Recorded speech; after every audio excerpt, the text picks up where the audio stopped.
Hey guys, today I'm dropping the oil pan on this 2008 Subaru Outback with the 2.5 non-turbo. If this video is helpful, can you just hit that thumbs up button? It helps me out a lot. Alright, I've already got into this project, but I'm going to breeze through what I've already done. Unhook this oxygen sensor wire right here, plug. I've already done that. You also need to do this one. I haven't done that one yet, so unplug that one. Both of those oxygen sensor wires are attached right there. You need to unattach them. I just cut the little things off. Then we need to undo, there's a bolt here, there, and there. I've already taken those out except for this one nut right there. And then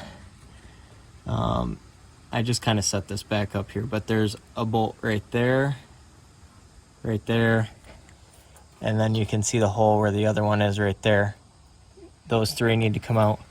Before you take those ones out, unhook the 3 bolts right here. I had a little trouble with this one, had to cut it off. Take those out. So take these 3 out, and then take the 3 over here, and then come over here to the driver's side. Take that one, and then when you're taking that one out, you can kind of hold this up and take that one out, and then you can kind of wiggle this loose and bring it down. Okay, the next thing we're going to do is break loose the 2 engine mount bolts, one here and one here. So break those loose and take those out. The engine is resting down in on that though, so you can take these nuts all the way off and have no problems.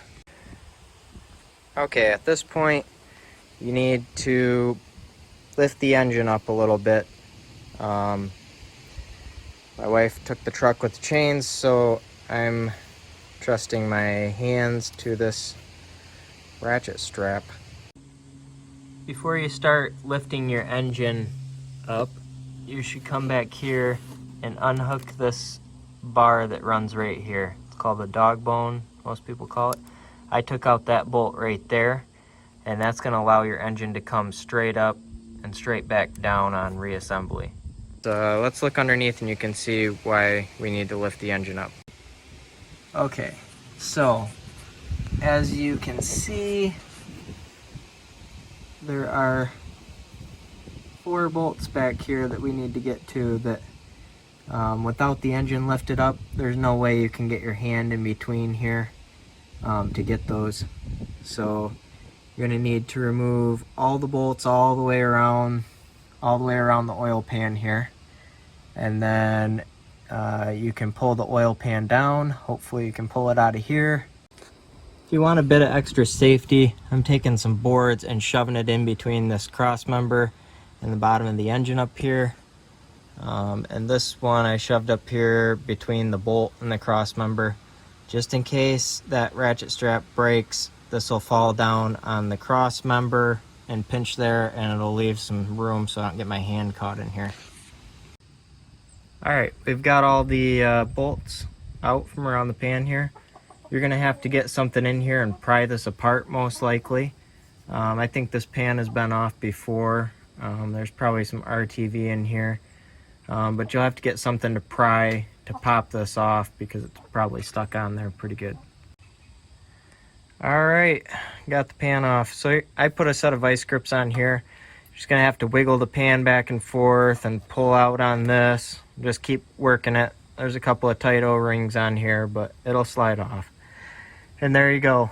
Pan is dropped. So yeah, do what you need to do and put it back together the way you took it apart. If this video was helpful, hit that thumbs up button for me. Appreciate it. Have a good one.